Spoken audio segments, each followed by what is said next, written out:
Hello everyone. आज के इस वीडियो में बच्चों मैं आपको सिखाने जा रहा हूँ क्लास 10th की जो मैथमेटिक्स है चैप्टर नंबर 1। ठीक है, वास्तविक संख्याएं की जो प्रश्नावली 1.1 है इसे हम डिटेल में सॉल्व करेंगे और ये हमारी नई सीरीज़ है। ठीक है, बाकी मैंने वैसे सब कुछ पढ़ा रखा है, आपको लिंक्स मिल जाएगी डिस्क्रिप्शन में।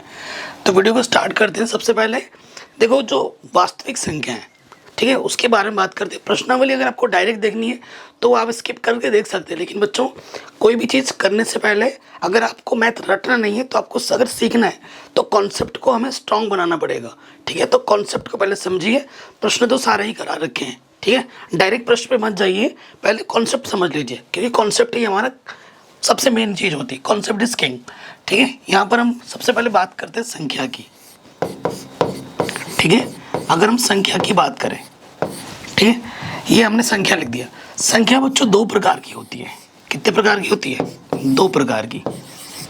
आप कहोगे कौन कौन सी? एक संख्या होती है वास्तविक संख्या, ठीक है बच्चों, जिसे अभी हमें पढ़ना है। अब आप कक्षा 9 से ही पढ़ते हुए आ रहे हो वास्तविक संख्या के बारे में, आपको ध्यान भी होगा। ठीक है, और एक कौन सी होती है? काल्पनिक संख्या। ठीक है, आप इसको नहीं पढ़े हो अभी तक और ये पढ़ोगे कक्षा 11 में। एक वास्तविक संख्या होती है, दूसरी हमारी काल्पनिक संख्या होती है। ठीक है बच्चों, अब इसका कॉन्सेप्ट क्या निकल के आता है कि भैया ये वास्तविक संख्या तो चलो सही है, वास्तविक संख्या में पता क्या क्या आ जाता है, अभी मैं बताऊंगा। वास्तविक संख्या दो प्रकार की होती है, ठीक है, इसके बारे में भी हम पढ़ेंगे। ये दो प्रकार की होती है। एक होती है आपकी परिमेय संख्या, परिमेय संख्या के बारे में हमें डिटेल में पढ़ना होगा प्रश्नावली 1.3 में। और एक होती है अपरिमेय संख्या। ठीक है, तो ये परिमेय संख्या और अपरिमेय संख्या के बारे में डिटेल में हम सीखेंगे प्रश्नावली 1.3 में। देखो जितना चीज़ हमें प्रश्नावली में चाहिए उतना ही हम सीखेंगे, है ना। जैसे प्रश्नावली 1.1 को करने के लिए जो चीज़ हमें चाहिए वो हम जानेंगे। फालतू में एक साथ में सब कुछ नहीं बता दूंगा, है ना, उस पर आप पे भी लोड पड़ेगा। तो जितना हमें चाहिए उतना ही हम सीखेंगे।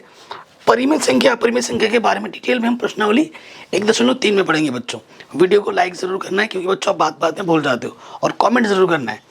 अभी आपके मन में आ रहा होगा कि सर ये जो आप कह रहे हैं सर, ये कैसे पता चलेगा हमें, काल्पनिक संख्या के बारे में कैसे पता लगेगा? तो एक प्रश्न मैं ले रहा हूँ उदाहरण के तौर पे, यहाँ मैंने लिख दिया उदाहरण। ठीक है, उदाहरण में मैंने क्या किया, हल कीजिए, हल करो। मैंने लिख दिया हल करो x² + k1 = 0। इस हमें बताओ x का मान क्या आएगा। आप क्या कहोगे, भैया ये तो बहुत ही आसान क्वेश्चन दे रहे हो हमें, आप हल्के में हमें क्यों ले रहे हो? अब हम क्या करेंगे, प्लस का मान उधर चला जाएगा, -k1 हो जाएगा। ठीक है भैया, फिर प्लस माइनस अंडर रूट लगाएंगे, -k1। अरे भाई साहब, भैया ये तो माइनस के अंदर आ रहा है अंडर रूट। अंडर रूट के अंदर अगर माइनस में है, ठीक है, वर्गमूल के अंदर अगर माइनस में है, तो वही उसी का मतलब होता है कि इसका हल तुम नहीं कर सकते। हल होता है लेकिन काल्पनिक मान निकलता है। वो कक्षा 11 में आप पढ़ोगे, चैप्टर नंबर 5 एनसीईआरटी मैथमेटिक्स में। ठीक है, यही कॉन्सेप्ट है काल्पनिक नंबर का। इसका वास्तविक हल कोई नहीं है, इसका हल है लेकिन आयोटा में। पता है इसका हल क्या है? इसका हल आएगा x ± i आयोटा। √1 का मान i² के बराबर होता है, और i² बाहर आके क्या हो जाएगा, +- i फॉर आयोटा, काल्पनिक। ठीक है, ये चीज़ आप कक्षा 11 में डिटेल में पढ़ोगे। तो ये दो कॉन्सेप्ट मैंने आपको समझा दिए कि भैया संख्या कितने प्रकार की होती है। संख्या दो प्रकार की होती है, वास्तविक संख्या, काल्पनिक संख्या। वास्तविक संख्या दो प्रकार की होती है, एक परिमेय संख्या और एक अपरिमेय संख्या। ठीक है, काल्पनिक संख्या क्या होती है वो भी मैंने आपको बता दिया, कॉन्सेप्ट क्या निकल के आता है। अब ये चीज़ हमें ज़रूरी नहीं है इस प्रश्नावली में, ये हम डिटेल में सीखेंगे प्रश्नावली 1.3 में। ठीक है, आगे बढ़ते हैं नेक्स्ट। अब आपको मिलेगा यूक्लिड विभाजन प्रमेय का। ये जो यूक्लिड विभाजन प्रमेय का है, हर साल एक क्वेश्चन आपको बोर्ड एग्जाम में आएगा, 100% आएगा ही आएगा। ठीक है, ये है यूक्लिड विभाजन प्रमेय का। ये क्या होती है, ये प्रमेय क्या कहती है, अगर आपके पास कोई दो पूर्णांक है, धनात्मक दो पूर्णांक होने चाहिए। पूर्णांक समझते हो ना, मैं यहाँ लिख देता हूँ पूर्णांक, जिस बच्चे को नहीं पता पहले वो देख ले। पूर्णांक को हम z से निरूपित करते हैं, और पूर्णांक के पास जो नंबर होते हैं वो क्या कैसे नंबर होते हैं, 0 1 2 3 ऐसे चलता रहता है। फिर इधर से देखो माइनस के 3, माइनस के 2, माइनस के 1 और इधर भी माइनस के चलता रहता है। तो इस टाइप के जो नंबर है इसे हम कहते हैं पूर्णांक। तो पूर्णांक ही में ये बोला कि धनात्मक पूर्णांक होना चाहिए, मतलब 1 2 3 4 इस तरीके के नंबर होने चाहिए, पूर्णांक होने चाहिए धनात्मक। ओके, कह रहे अगर आपके पास दो पूर्णांक है, एक a है और एक b है, तो अगर a बड़ा है, यदि a अगर b से बड़ा है तो हम a को लिख सकते हैं BQ प्लस R के रूप में। ये होती है यूक्लिड विभाजन प्रमेय का, ये तुम पढ़ते हुए आ रहे हो कक्षा 5 6 7 8 से, लेकिन अभी तक तुम्हें ध्यान में नहीं आया होगा। अभी मैं बताऊंगा एग्जाम्पल देके, बस देखते रहिए। ये जो Q होता है ये हमारा होता है भागफल। ये क्या होता है बच्चों? भागफल होता है। ये जो R होता है ये हमारा होता है शेषफल। ठीक है बच्चों, ये क्या होता है? शेषफल। और ये जो A होता है ये हमारा क्या होता है? भाज्य होता है। और ये जो B होता है ये हमारा भाजक होता है। आई बस समझ में? अभी एग्जाम्पल दूंगा। और इस R का जो मान होगा ना, जिससे आप भाग दोगे, उससे हमेशा छोटा होता है। B से भाग देंगे, B से छोटा होगा, या फिर 0 या 0 से बड़ा होता है। इस पे बहुविकल्पी प्रश्न में बन जाता है कि भाई R का मान क्या होता है? R का मान हमेशा B से छोटा होगा, 0 या फिर 0 से बड़ा होगा। एक नंबर का बहुविकल्प प्रश्न बनता है। इतना आ गया। अब आपको मैं उदाहरण देता हूँ, ठीक है? उदाहरण देते हैं। देखिए, यदि हमारे पास दो संख्या मैंने ले ली, एक 5 ले लिया और एक 7 ले लिया। देखो 7 जो है वो बड़ा है, तो आपको क्या करना है? सबसे पहले छोटी वाली संख्या से बड़ी वाली संख्या में भाग देना है। अब 5 जो है वो B के स्थान पर है और 7 जो है वो A के स्थान पर है। ठीक है, 5 से भाग देंगे, 5 एकम 5, घटाएंगे तो क्या बचा? 2। और भाग नहीं जा सकता, जिससे भाग दे रहे उससे हमेशा R का मान, शेषफल का मान छोटा ही आता है, ये आपको पता होगा। अब क्या है? अब देखो बच्चों, यहाँ से ये हमारा क्या है बच्चों? ये हमारा Q है, भागफल है। ये मेरा R है, शेषफल है। ये मेरा क्या है? B है। ये मेरा क्या है? A है। तो मैं 7 को लिख सकता हूँ किस प्रकार से? 5। ठीक है, कितनी बार भागफल गया? 1 बार। और शेषफल क्या बचा? 2। ठीक है, अगर मैं इसको हल करूँ, 5 एकम 5 प्लस 2, तो ये भी आ गया 7। बायां पक्ष दाएं पक्ष के बराबर आ रहा है, तो ये क्या है? ये है A = BQ प्लस R के रूप में।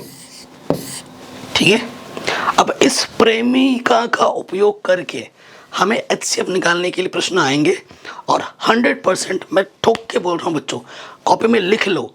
यूक्लिड विभाजन प्रमेय की मदद से HCF निकालने के लिए बोर्ड एग्जाम में हर साल प्रश्न आता है, हर साल, चाहे अर्धवार्षिक, वार्षिक, प्री बोर्ड, बोर्ड जो मेन है बोर्ड, हर बार आएगा। ठीक है, तो अच्छे से प्रैक्टिस कर लेना, क्वेश्चन हमें आपको देखने को ज़रूर मिलेंगे। अब हम स्टार्ट कर रहे हैं प्रश्नावली 1.1। जितनी हमें ज़रूरत थी उतना ही मैंने आपको बताया, ज़्यादा भी नहीं बताया, कम भी नहीं बताया मैंने, जितना चाहिए उतना ही बताया। ठीक, अब आते हैं प्रश्नावली 1.1 में। कह रहे निम्नलिखित संख्याओं का HCF ज्ञात करने के लिए यूक्लिड विभाजन एल्गोरिथम का प्रयोग कीजिए। ठीक है, एल्गोरिथम क्या होता है? कई बच्चे बोलेंगे सर ये एल्गोरिथम क्या है? एल्गोरिथम एक प्रक्रिया है, जिस किसी प्रूवन स्टेटमेंट का हम प्रयोग करके एक पूरी प्रोसेस चलाते हैं और उससे हमें एक चीज़ मिलती है, उसे हम कहते हैं एल्गोरिथम। ये एल्गोरिथम क्या है, ये सब क्या है, वो सब क्या है, कभी एग्जाम में नहीं आता है। आते हैं तो एग्जाम में न्यूमेरिकल्स क्वेश्चंस आते हैं, तो वही क्वेश्चन हमारे लिए इंपॉर्टेंट है। अब देखिए इस क्वेश्चन में आ जाते हैं। क्वेश्चन हमारे पास क्या है? 135 और 225 का हमें क्या निकालना है? HCF, मौशा निकालना है। ठीक है, मौशा बोला जाता है HCF को। तो देखो सबसे पहले क्या करना है आपको लिखना है, चूंकि 225 बड़ी है 135 से, ये लिख देंगे। उसके बाद यहाँ लिखेंगे यूक्लिड विभाजन से, इतना लिख देंगे। ठीक है, उसके बाद क्या करेंगे आप? उसके बाद आपको बड़ा वाला इस तरफ लिखना है और छोटे वाले को इस तरफ लिखना है। ठीक है, आप अपने स्टेप को और अच्छा करने के लिए यहाँ लिख सकते हैं चरण 1। ठीक है। उसके बाद यहाँ लिख सकते हो चरण 2, जितने चरण में हो रहा है थोड़ा और अच्छा लगता है, ठीक है, लिखोगे तो चरण अच्छा लगेगा। अब आपको क्या करना है, इस छोटे वाले संख्या से इस बड़े वाले संख्या में भाग देना है 225 में। और ये जो भाग है ना, आपको कॉपी के इस साइड में ही लिखना है। कई बार क्या होता है, बच्चे भाग पीछे छुप के करते, भाई चोरी नहीं कर रहे हो तुम, डाका नहीं डाल रहे हो, है ना। तो तुम्हें जो भाग करना है वो एग्जामिनर के सामने ही करना है। कॉपी है, इस तरफ भाग करना है, एग्जामिनर को पता तो लगे भाई तुम्हें भाग भी आता है, तुमने क्वेश्चन रटे नहीं है, ठीक है। अब 135 का पहाड़ा भाई तुम्हें भी नहीं आता ना, मुझे आता है। तो क्या करते हैं, यहाँ 3 संख्या है, यहाँ पे भी 3 लेंगे तो 130 है। 130 का डबल 260 होता है ना। तो भाग कैसे भाग देना आपको आता ही होगा, या तो वही संख्या आ जाए या उससे थोड़ा सा कम आए, लेकिन उससे बड़ा हम नहीं ले सकते, ये जानते हो। तो 135 से कम 135 आ जाएगा, घटाएंगे 5 में से 5 गया 0, और 12 में से 3 घटाएंगे तो 9, 90 बचा। कितनी बार गया था, एक बार। शेषफल कितना बचा, 90।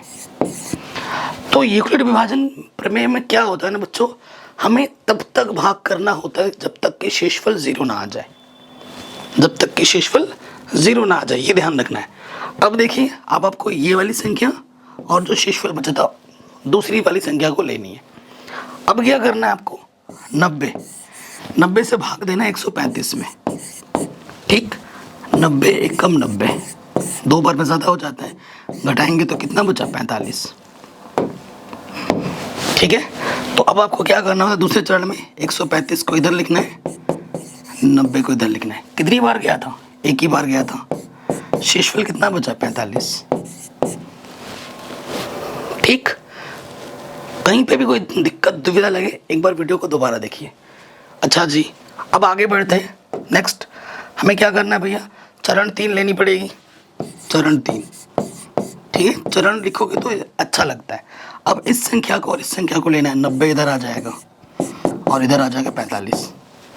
अब क्या करना है भैया, अब हमें क्या करना है, 45 को भाग देना है 90 में, 45 दूनी 90, शेषफल आ गया 0। मैंने अभी आपको बोला था तब तक करना है जब तक कि शेषफल 0 ना आ जाए। तो 45 2 बार गया था और शेषफल क्या आया, 0।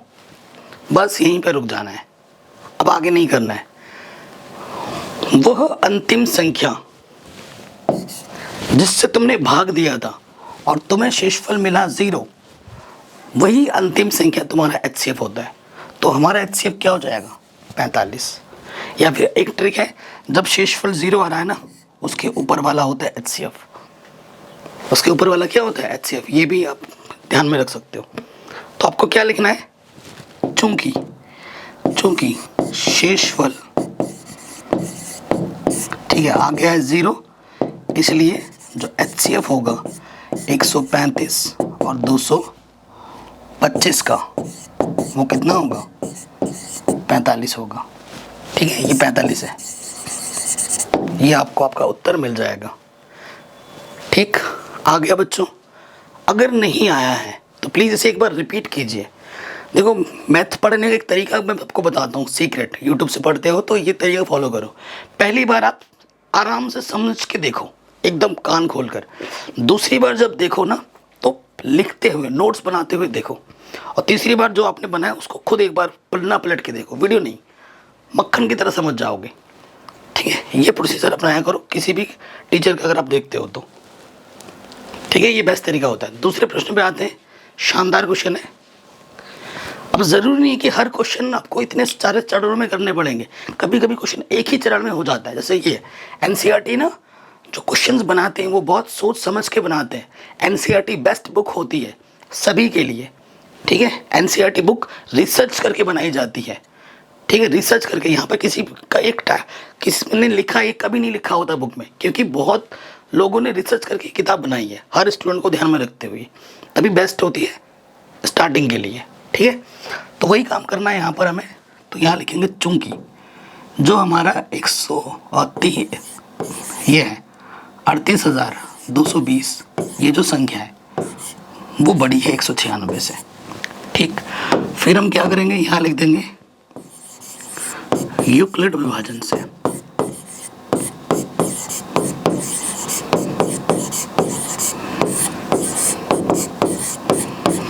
ठीक है, फिर हमें क्या करना होता है, जैसे ही हमने लिखा अब यहाँ पर लिख देंगे बड़ी वाला, जो बड़ा वाला संख्या होता है वो हमेशा बाईं तरफ होता है, ठीक है, ये आ गया, और छोटी वाली संख्या इधर आ जाएगी। चलिए अब भाग दे के देखते हैं, ठीक है, हमने थोड़ा इधर लिख दिया, चलो भाग इधर दे देता हूँ। 3 8 2 2 0, हमें भाग देना है 196 से, ठीक है। यहाँ पर 3 संख्या है, यहाँ पर भी 3 लेंगे। 196 दूनी ज़्यादा 400 के आसपास हो रहा है, यहाँ 400 के आसपास है लेकिन नहीं है, तो एक ही बार जाएगा। 196 कम 196 घटाएंगे तो 12 में से 6 गया 6, 7 में से 9 घटाएंगे नहीं जाएगा, 17 में से 9 घटाएंगे तो 8 बचेगा, ठीक है, 17 में से 9 घटाएंगे तो 8 बचेगा, और ये 186, 2 में से 1 घटाएंगे 186, एक संख्या नीचे आ जाएगा। ये 200 के आसपास है, ये 1800 है, तो कम से कम 9 बार जाएगा, आइडिया लग गया। 9 छक 54 हासिल लगा 5, 9 9 81 और 5 86 हासिल लगा 8, 9 1 कम 9 और 8 17 घटाएंगे, 12 में से 4 गया 8, 15 में से 6 गया 9, ठीक है, ये 98 ही बचा। अब ये 0 नीचे आ जाएगा, तो 1000 के आसपास है, 5 बार जाएगा, 200 दिख रहा है तो 5 बार आइडिया लगा, 5 से बड़ा करते 5 छंग 30 हासिल लगा 3, 5 नम 45 और 3 48 हासिल लगा 4, 5 कम 5 और 4 9, देखो घटाया पूरा 0 आ गया, है ना। तो ये एक ही स्टेप में हो गया। कितनी बार गया? 195 बार। शेषफल कितना बचा? 0। तो वो अंतिम संख्या जिससे तुमने भाग दी थी और तुम्हें शेषफल 0 मिला, वही अंतिम संख्या क्या होती है? HCF होती है। तो ये HCF हो जाएगा, चूंकि शेषफल आपका क्या है? 0 है, इसलिए जो HCF होगा, ठीक है, 3008, वो कितना हो जाएगा? 196 हो जाएगा। कोई दिक्कत, कोई परेशानी नहीं होगी। प्लीज़, अगर मैं आपसे रिपीट कर रहा हूँ, कहीं पे भी कोई डाउट या दिक्कत हो, वीडियो को एक बार दोबारा ज़रूर देखें। नेक्स्ट प्रश्न में आ जाते हैं, और ये सभी प्रश्न मोस्ट इंपॉर्टेंट है, बोर्ड एग्जाम में बार बार पूछे गए हैं। तो फिर से वही काम करना है, हम यहाँ पे लिखते हैं, चूँकि 800 जो 67 है वो बड़ा है 255 से, ठीक है। फिर हम यहाँ क्या लिख देंगे? यूक्लिड विभाजन से। गुणा भाग की टेंशन नहीं लेनी है ना, पहाड़े इतने बड़े बड़े हमें भी नहीं आते, तो आइडिया कैसे लगाते हैं वो मैं आपको ज़रूर बता रहा हूँ, ठीक है। तो फिर क्या करेंगे, यहाँ पे आ जाएगा 867 बड़ा वाला इस तरफ, छोटा वाला इस तरफ, भाग देना है, 255 से भाग देना है 867 में, तो 3 बार जाएगा। 250 का 750 होता है 3 बार, तो 3 बार जाएगा, 4 बार में तो 1000 हो जाता है ना। 3 से बोला 3 बचे 15 हासिल लगा 1, 3 बचे 15 और 1 16 हासिल लगा फिर से 1, 3 दूनी 6 और 1 7 घटाएंगे, 7 में से 5 गया 2, ये 0, 102 बचा, ठीक है। कितनी बार गया? 3 बार। शेषफल कितना बचा? 102। तो शेषफल 0 नहीं आया है, आगे पढ़ना पड़ेगा हमें, इस संख्या को और इस संख्या को लेनी पड़ेगी। तो यहाँ लिख देते हैं 255 और यहाँ आ जाएगा 102, ठीक है। 102 से अब की बार भाग देना किस में? 255 में। 100 का डबल 200 होता है, 2 बार जाएगा 100, ये आ जाएगा 204, ठीक है ना। घटाएंगे तो 51 बचा, ठीक है। कितना बचा? 51। तो कितनी बार गया? अब की बार गया 2 बार भैया। शेषफल कितना बचा भैया? 51। भैया शेषफल तो अभी भी 0 नहीं आया है। मैं कहूँगा यार क्या कर सकते हैं, जब तक 0 ना आए तब तक हमें स्टेप चलाते रहना है। अब की बार 102 इधर आ जाएगा और 51 इस तरफ, ठीक। नेक्स्ट स्टेप में क्या करना है आपको? 51 से भाग देना 102 में, 51 दूनी 102, शेषफल आ गया 0। तो तो भैया 51 दूनी 102, शेषफल आ गया 0। तो वो अंतिम संख्या जिससे तुमने भाग दिया था और तुम्हें शेषफल क्या मिला है 0, वही अंतिम संख्या तुम्हारी क्या होती है HCF होती है। तो यहाँ लिख दोगे चूंकि शेषफल आपका क्या है बच्चों 0 है, इसलिए जो HCF हो जाएगा वो हो जाएगा कितना 51। कोई दिक्कत कोई परेशानी नहीं होगी। ये जो 3 क्वेश्चन किए हैं ना, इनमें से एक बोर्ड एग्जाम में पक्का आ जाएगा, देखना पक्का आ जाएगा। ठीक है, तो प्रैक्टिस।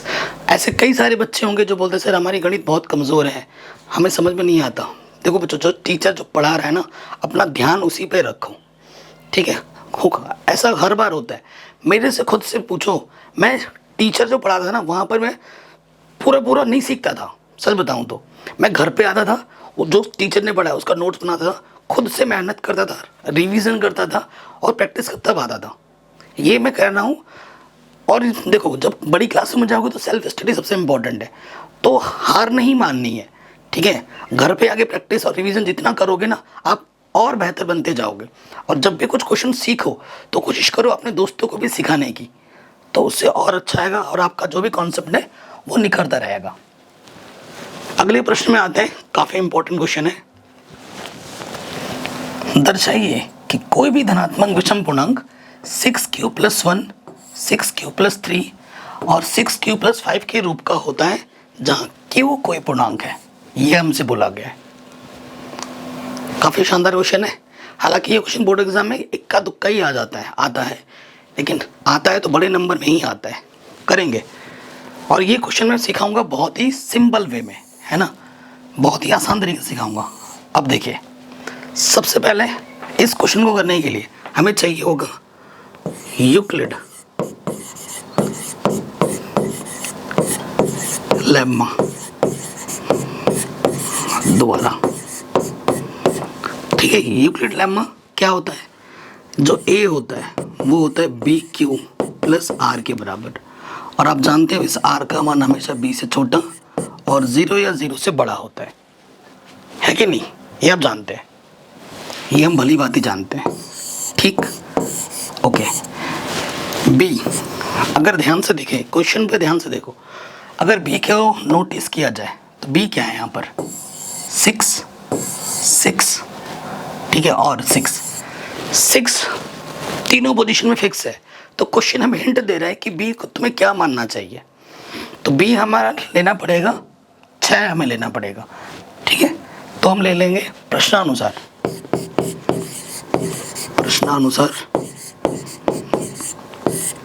माना B बराबर 6। हमने प्रश्न के अनुसार B को क्या मान लिया 6 मान लिया। ठीक है, कोई दिक्कत नहीं। अगर B का मान 6 है, इसलिए R का मान क्या होगा 6 से कम होगा। या तो 0 हो सकता है, 1 हो सकता है, 2 हो सकता है, 3, 4, 5। 6 नहीं होगा, 6 से कम होंगे। ये सारी संभावनाएं हैं R की। और हमें बोला है कि जो विषम रूप होगा ना, वो या तो ये होगा या ये होगा या ये होगा। बहुत ही शानदार क्वेश्चन है। इतना तो आ गया होगा ना, इसमें कोई दिक्कत कोई परेशानी नहीं होगी। अब देखिए हमारा B 6 है, यहाँ B की जगह पर 6 रखना है। तो देखिए, हाँ, केस 1 कर देता हूँ, है ना, पुलिस केस नहीं, नॉर्मल केस। यदि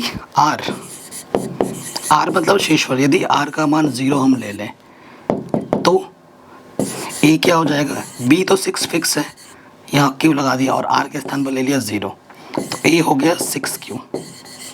अब आप सोच रहे हैं ये 6Q भैया क्या है? अब मैं आपको बताता हूँ प्रश्न में क्या बोल रखा है इसने। प्रश्न में बोला गया है कि A आपका Q आपका पूर्णांक है। एग्जाम्पल देखिए, डिटेल में समझा रहा हूँ मैं। Q आपका बोला गया पूर्णांक, ठीक है, धनात्मक पूर्णांक है। और पूर्णांक में सम संख्या भी होती है और विषम संख्या भी होती है।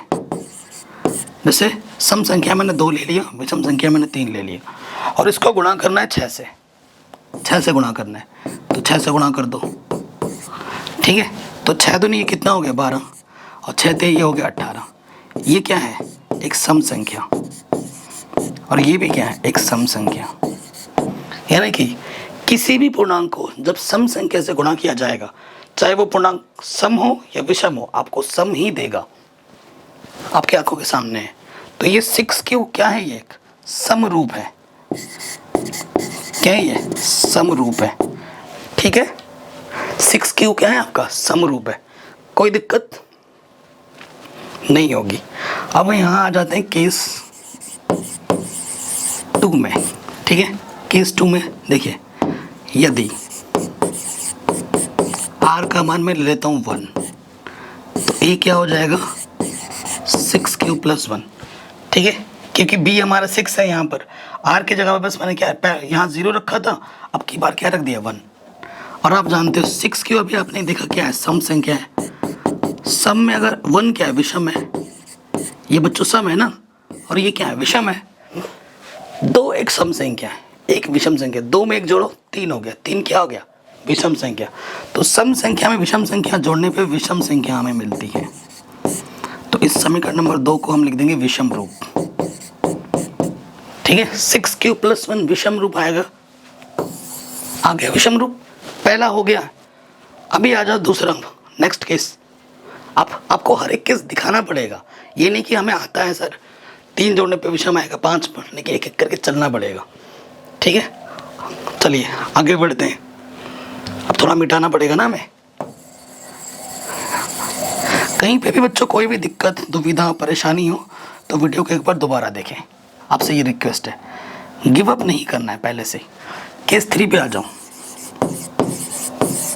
केस 3, यदि r का मान 2, तो a का मान क्या हो जाएगा, 6q + 2। 6q क्या है, सम संख्या है। 2 क्या है, सम संख्या है। सम संख्या में सम संख्या जोड़ने पे सम आता है। तो ये समीकरण नंबर 3, ये क्या हो गया, समरूप। हमें सम नहीं चाहिए, हमें विषम चाहिए। ठीक है, ऐसे ही केस नंबर 4 पे आ जाओ। यदि r का मान 3 लेंगे तो a हो जाएगा 6q + 3। ठीक है, समीकरण नंबर 3, और ये हो जाएगा 4। देखो 6q क्या है, एक सम संख्या। 3 क्या है, विषम संख्या। सम में विषम जोड़ेंगे तो विषम आता है, तो ये क्या हो जाएगा, विषम रूप। ठीक है, ये हो गया विषम रूप। ऐसे ही 2 केस और बनाने हैं, है ना, 2 केस और बनाने हैं, तो उसको भी बना देता हूँ। इसमें इस पीपीटी में पढ़ाने में ना, मिटाने में बड़ा दिक्कत हो जाता है यार। ठीक है ना, एक एक करके मिटाओ। चलिए क्या कर सकते हैं अब, देखिए। अब नेक्स्ट केस हमारे पास क्या है, केस नंबर 5। यदि r का मान आप क्या ले लोगे, 4, तो a का मान हो जाएगा 6q + 4। ठीक है, 6q क्या है, सम संख्या। 4 क्या है, सम संख्या। सम संख्या में सम संख्या जोड़ दे तो सम आता है, तो ये हो गया समरूप। केस 6, यदि r का मान क्या है, 5, तो a क्या हो जाएगा, 6q + 5। ये सम संख्या है और ये विषम संख्या है, तो सम प्लस विषम क्या होता है, विषम रूप। ठीक है, ये समीकरण नंबर 6। ठीक, तो आप क्या लिखेंगे आखिर में, समीकरण 1, समीकरण नंबर, ये कितना हो गया, समीकरण 1 नहीं, समीकरण नंबर 2, समीकरण नंबर 4 और समीकरण नंबर 6 से। ये लास्ट में लिखना है जो मैं मुंह से बोल रहा हूँ। समीकरण 2, 4, 6 से यह स्पष्ट है कि प्रत्येक धनात्मक, यहाँ पे लिखना, प्रत्येक धनात्मक विषम पूर्णांक 6q + 1, 6q + 3 या 6q + 5 के रूप का होता है, जहाँ q कोई पूर्णांक है। ये लास्ट में ये स्टेटमेंट पूरी लिखनी है, नहीं लिखोगे नंबर कटेंगे। ठीक है, जगह नहीं है तो मुंह से बोल रहा हूँ, लास्ट में लिखना है। समीकरण 2, 4, 6 से यह स्पष्ट है कि प्रत्येक विषम धनात्मक पूर्णांक 6q + 1, 6q + 3, 6q + 5 का रूप होता है, जहाँ q कोई पूर्णांक है। ठीक, अगले प्रश्न में आ जाते हैं बच्चों। अगला प्रश्न क्या बोल रहे हैं, ध्यान से पढ़ना। कह रहे किसी परेड में 616 616 सदस्यों वाली एक सेना आर्मी की टुकड़ी को 32 सदस्यों वाले एक आर्मी बैंड के पीछे मार्च करना है। दोनों समूहों का समान संख्या वाले स्तंभों में मार्च करना है। उन स्तंभों की अधिकतम संख्या क्या है जिसमें वे मार्च कर सकते हैं। तो यहाँ पे जो कीवर्ड है वो है अधिकतम। ऐसे प्रश्नों में जब भी दो वर्ड का ध्यान रखना है। अगर कभी अधिकतम का सेंस लग रहा है यानी कि आपको निकालना है HCF। अगर समझ में आ रहा है कि न्यूनतम बोल रहा है, न्यूनतम या कम, यानी आपको निकालना है LCM। ये नोट करके आप लिख लो कॉपी में, ठीक है। ये चीज़ आप क्या कर लो, नोट करके कॉपी में लिख लो, ये ज़रूरत पड़ेगी आपको। अब आ जाओ प्रश्न में, ठीक है, सॉल्यूशन में, यानी कि आपको प्रश्नानुसार क्या ज्ञात करना है। प्रश्नानुसार आपको जो ज्ञात करना है वो ज्ञात करना है। अधिकतम बोला है यानी कि आपको HCF निकालना है। किसका? 616 और 32 का। जो HCF आएगा वही आपका क्या होगा, आंसर आएगा, ठीक है। अच्छा, कैसे करेंगे? देखिए, अभी हमने यूक्लिड विभाजन प्रमेय सीखा है तो उसी से ही करेंगे। तो छोटा छोटा करके लिख देता हूँ। यहाँ लिखेंगे चूंकि 616 जो है वो बड़ी है 32 से, तो यूक्लिड विभाजन से, ठीक है, ये हम लिख देंगे। 616 इधर आ जाएगा, 32 इधर आ जाएगा। हम क्या करेंगे, 32 से भाग देंगे 616 में। 32 का पहाड़ा मुझे नहीं आता, 32 दूनी 64, ठीक है ना, ज़्यादा हो जा रहा है, तो 32 से कम 32 घटाएंगे, 11 में से 2 घटाएंगे 9, 5 में से 3 घटाएंगे 29, और ये हासिल नीचे लग जाएगा। ये 300 के आसपास है, 300 के आसपास है तो 9 बार जाएगा। 9 दूनी 18, हासिल लगा 1, 9 3 27, 27 और 1 28, घटाएंगे 16 में से 8 घटाएंगे तो 8 बचा, तो 8 ही बचेगा सिर्फ, है ना। कितनी बार गया, 19 बार गया, और शेषफल कितना बचा बच्चों, 8। अगले स्टेप में इसको और इसको लेना है क्योंकि शेषफल 0 नहीं आया है, तो 32 इधर आ जाएगा और 8 इधर आ जाएगा। 8 से भाग देना है 32 में, 8 चौके 32, शेषफल 0 आ गया, है ना। कितनी बार गया, 4 बार, शेषफल आ गया आपका 0, ठीक है। तो वह आखिरी संख्या जो आपको शेषफल दे रहा है, ठीक है, चूंकि शेषफल आपको मिला है 0, इसलिए जो HCF होगा बच्चों वो कितना हो जाएगा, 616 और 32 का, वो हो जाएगा 8। तो 8 टुकड़ियों में इसको आप विभाजित कर सकते हो, ये आपका उत्तर हो जाएगा, ठीक। बहुत ही आसान क्वेश्चन था, आराम से सॉल्व हो गया, ठीक है। कहीं पे डाउट नहीं होना चाहिए, अगर है तो दोबारा देखना। आगे बढ़ते हैं अगले प्रश्न में। कह रहे हैं यूक्लिड विभाजन प्रमेयिका, ठीक है, कई लोग इसको प्रेमिका पढ़ लेते हैं, प्रेमिका नहीं। दर्शाइए कि किसी धनात्मक पूर्णांक का जो वर्ग है, किसी पूर्णांक m के लिए 3m या 3m+1 के रूप का होता है, ठीक है। वर्ग करना है प्रश्न में, वर्ग करके ये दिखाना है। अच्छा जी, चलिए करते हैं। तो सबसे पहले देखो, तो यहाँ b के स्थान पर क्या है, 3 है, यहाँ पे भी 3 है, ठीक है। तो हम जानते हैं चूंकि यूक्लिड विभाजन प्रमेयिका द्वारा क्या होता है कि a जो होता है वो होता है BQ + RK, जहाँ R का जो मान होता है वो हमेशा B से छोटा और 0 या 0 से बड़ा होता है, ठीक है। ये चीज़ हमें पता है। तो यहाँ पर 3 दिखा, यहाँ पे 3 दिखा, प्रश्नानुसार मैं क्या बोल रहा हूँ कि माना ज़रूर लिखना, माना b बराबर कितना है, 3 मान लिया, इसलिए r का मान क्या होगा, 0 होगा, 1 होगा या फिर 2 होगा, ठीक। b को मैंने 3 मान लिया।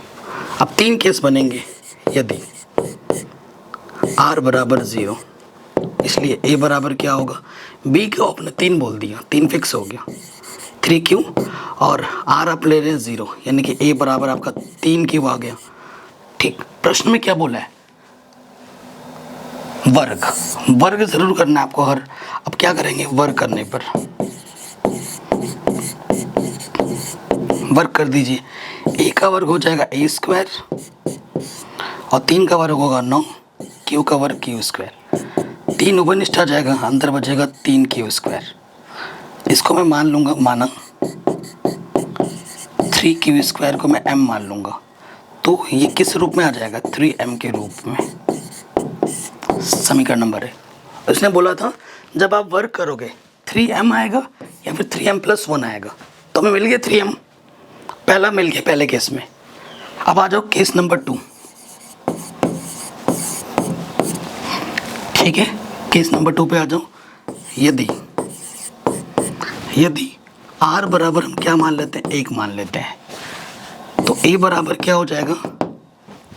b हमारा 3 फिक्स है, 3q, r की जगह पर अब की बार 1 आ गया। ठीक, फिर हमें क्या करना है? वर्ग करना है।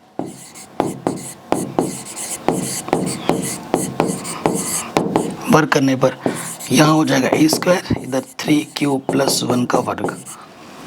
ठीक है, आपको बच्चों सूत्र जरूर पता होगा, है कि नहीं? आपको ये सूत्र पता होगा, a + b की घात 2 क्या होता है? a square b square 2ab। ये a की जगह पर है, ये b की जगह पर है, वर्ग कर देंगे तो क्या हो जाएगा? a का वर्ग b का वर्ग 2ab। तो यहाँ से देखिए कम से कम 3 उपनिष्ठ है, 3 तिया 3 बाहर आ जाएगा तो 2q, और 1 का वर्ग होता है 1। ठीक है, इस वाले पद को मैं क्या मान लूँगा? m मान लूँगा। ठीक है, इसको मैं क्या मान लूँगा? m मान लूँगा। माना 3q स्क्वायर + 2q, इसको मैंने m मान लिया, तो ये आ जाएगा 3m, इसकी जगह m रखा +1 रूप। ठीक है, समीकरण नंबर 2 मान लिया, 3m+1 के रूप आ गया, इस रूप में आ गया केस 2 में। यही तो चाहिए, यही तो चाहिए हमें। केस 2 भी हो गया, अब केस 3 पे आ जाओ। केस 3, यदि r का मान क्या है? 2 है। ठीक है, अगर r का मान 2 है तो a बराबर क्या होगा? 3q + 2।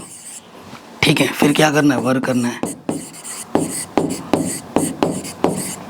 वर्ग करने पर यहाँ से a स्क्वायर हो जाएगा, यहाँ 3q + 2 इसका वर्ग।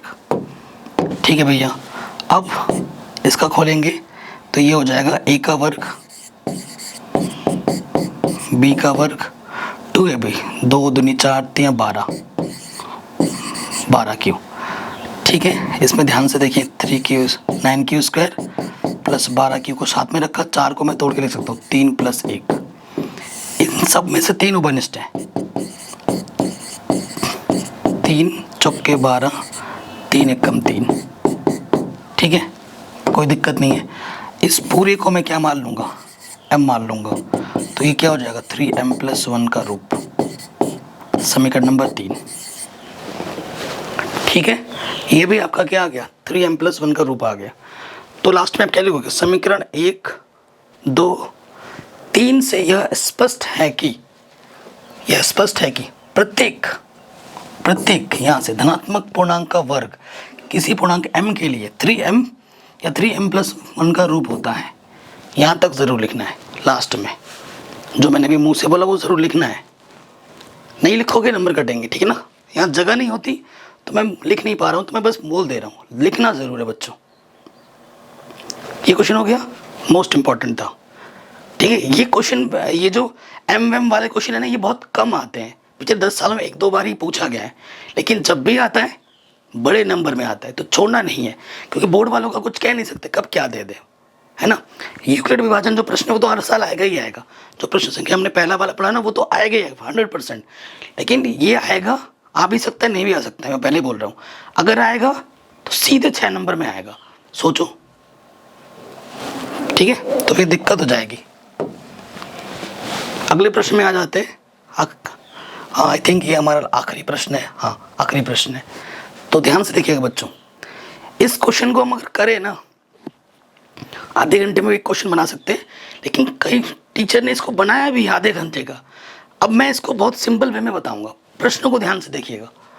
हमें क्या बोल रहे हैं, यूक्लिड विभाजन प्रमेय का प्रयोग करके दर्शाइए कि किसी धनात्मक पूर्णांक का घन, इससे पहले वाले में वर्ग बोल रहा था, अब की बार बोल रहा है घन, और यहाँ पर ये बोला गया है किसी धनात्मक पूर्णांक, कोई भी धनात्मक पूर्णांक आप ले सकते हैं, और उसका अगर घन करोगे घात में 3, तो वो या तो 9m का रूप होगा, या 9m+1 का रूप होगा, या फिर 9m+8 का रूप होगा।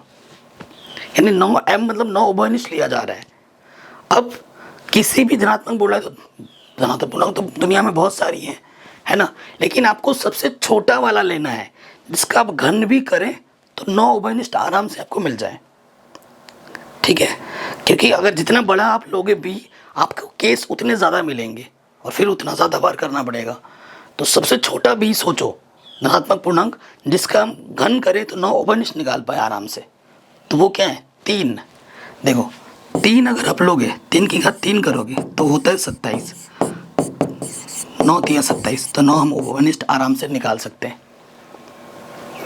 आइडिया लग गया? तो यही चीज़ आपको दिमाग में सोचना है, और यही चीज़ मेन इंपॉर्टेंट है इस क्वेश्चन का। ठीक, तो हम क्या करेंगे, हम करेंगे यहाँ पर, यहाँ लिखेंगे यूक्लिड विभाजन प्रमेय से। ठीक है, चूंकि a बराबर क्या होता है BQ+R होता है, और R का मान जो होता है B से छोटा और 0 या 0 से बड़ा होता है। ठीक है, इसको थोड़ा डब्बे में बंद कर दो, अच्छा लगेगा। ठीक है, आप भी बंद करना। ये कर दिया हमने, अब क्या करना है हमें, माना B बराबर कितना मान लिया हमने, 3 मान लिया, इसलिए R का मान क्या होगा, या तो 0 होगा, या 1 होगा, या फिर 2 होगा। 3 ही केस बन रहे हैं, सिंपल, फटाफट हमारे हो भी जाएंगे तीनों केस। यहाँ पहला केस करेंगे, यहाँ दूसरा, और फिर यहाँ तीसरा। केस नंबर 1 पे आ जाते हैं। ठीक है, केस 1, यदि R का मान 0 कर लेते हैं, B तो आपका 3 फिक्स हो गया ना, तो A बराबर क्या हो जाएगा 3Q, और R की जगह आपने क्या रख दिया 0, तो A बराबर आ गया 3Q। आपको क्या करना है, घन करना है। अब क्या करेंगे, घन करने पर दोनों तरफ यहाँ से घन कर देंगे और यहाँ से भी घन ले लेंगे, तो 3 3 9 3 27, अरे यार 97 लिख दे रहा हूँ। ठीक है, थोड़ी बहुत मिस्टेक हो जाती है, माफ़ी चाहूँगा उसके लिए मैं। ठीक है, तो यहाँ से हमारे पास क्या आ जाएगा बच्चों 27Q। तो यहाँ से मैं 9 उभयनिष्ठ ले सकता हूँ, 9 3 27। अब मैं क्या करूँगा, देखो मैं क्या करूँगा, इसको M मान लूँगा, माना 3Q, इसको मैंने M मान लिया, तो ये क्या हो जाएगा 9M रूप, समीकरण 1। ये क्या आ गया 9M का रूप आ गया, आपको दिख रहा होगा ना, 3Q क्यूब को मैंने 9M मान लिया। ठीक है, ये केस 1 गया। अब आ जाओ केस 2 में, यदि R बराबर 1, तो क्या हो जाएगा 3Q, R की जगह पे 1 आ गया। क्या करना है, घन लेना है दोनों तरफ। ठीक है, आपको घन का सूत्र तो मालूम होगा बच्चों, घन का सूत्र क्या होता है, नहीं यहाँ लिख देता हूँ मैं, ये होता है a की घात 3 प्लस b की घात 3 3a² b 3b²a। सूत्र याद कर लीजिएगा, सूत्र ही तो इम्पोर्टेंट है। गणित का मतलब हमें तरीके पता हो और सूत्र बताऊँ, हर एक क्वेश्चन बनेगा, है ना। तो ये a की जगह पर है, ये b की जगह पर है, a की घात 3 b की घात 3 3a² b प्लस 3b²a। सूत्र में मैंने रख दिया। अब देखो मैं क्या करूँगा ना, इसमें से और इसमें से उभयनिष्ठ निकाल लूँगा, कितना चाहिए, 9 चाहिए, 9 बंच निकालूंगा तो 9, यहाँ से 3 बचेगा, और यहाँ से 9 निकालूंगा तो यहाँ से 3 क्यू स्क्वायर बचेगा, और यहाँ से 3 तिया 9 निकालूंगा तो अंदर क्या बचेगा, 3 तिया 9 बाहर निकाला तो यहाँ से सिर्फ क्यू बचेगा, और 1 की घात 3 1 होता है कि नहीं। इसको मैं क्या मान लूँगा, इसको मैं m मान लूँगा, माना 3 क्यू स्क्वायर प्लस क्यू, इसको मैंने m मान लिया तो ये हो जाएगा 9m+1 रूप, जो कि आपको चाहिए। आ गया 9m+1 का रूप। पहले वाले केस में 9m आया था, दूसरे वाले केस में 9m+1। अब आएंगे तीसरे केस में, केस 3, यदि r बराबर 2, ठीक है, तो a बराबर क्या हो जाएगा, 3q + 2। r की जगह पर आपकी बार क्या आ गया, 1 की जगह पर 2 आ गया। फिर क्या करना है, प्रश्न के अनुसार घन लेना है, दोनों तरफ घन ले लेते हैं। खोल दीजिए, a की घात 3, b की घात 3,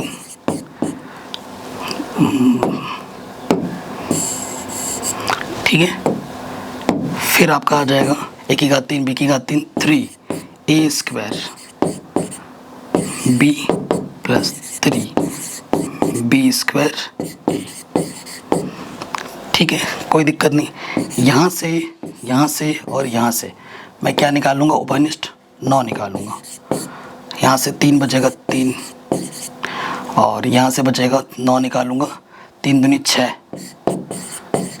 क्यू स्क्वायर, यहाँ से 9 निकालूंगा, 3 तिया 9 तो बचेगा सिर्फ 4 क्यू, और यहाँ से 2 की घात 3 का मतलब 8। इस पूरे को मैं क्या मान लूँगा, m मान लूँगा। इस पूरे को मैं क्या मान लूँगा, m, माना 3q² + 4q, इसको मैंने m मान लिया तो ये क्या आ गया, 9m+8 का रूप, समीकरण नंबर 3, ठीक। अब आखिर में क्या बोलेंगे, अब आप आखिर में बोलेंगे अर्थात समीकरण 1, 2, 3 से यह स्पष्ट है कि प्रत्येक धनात्मक पूर्णांक का घन 9m+1 9m+8 का रूप होता है। ये लास्ट में लिख देंगे, और इस तरीके से ये प्रश्नावली आपकी पूरी सॉल्व हो जाएगी। तो आशा करता हूँ ये जो वीडियो है वो आपको पसंद ज़रूर आई होगी। अगर ऐसा है तो वीडियो को लाइक करें, चैनल पर नहीं तो सब्सक्राइब करें, सब कुछ पढ़ा रखा है, लिंक्स मिलेंगे डिस्क्रिप्शन पे। जय हिंद, मिलते हैं नए वीडियो में। वीडियो को लाइक ज़रूर करना है, शेयर ज़रूर करना है, ठीक है।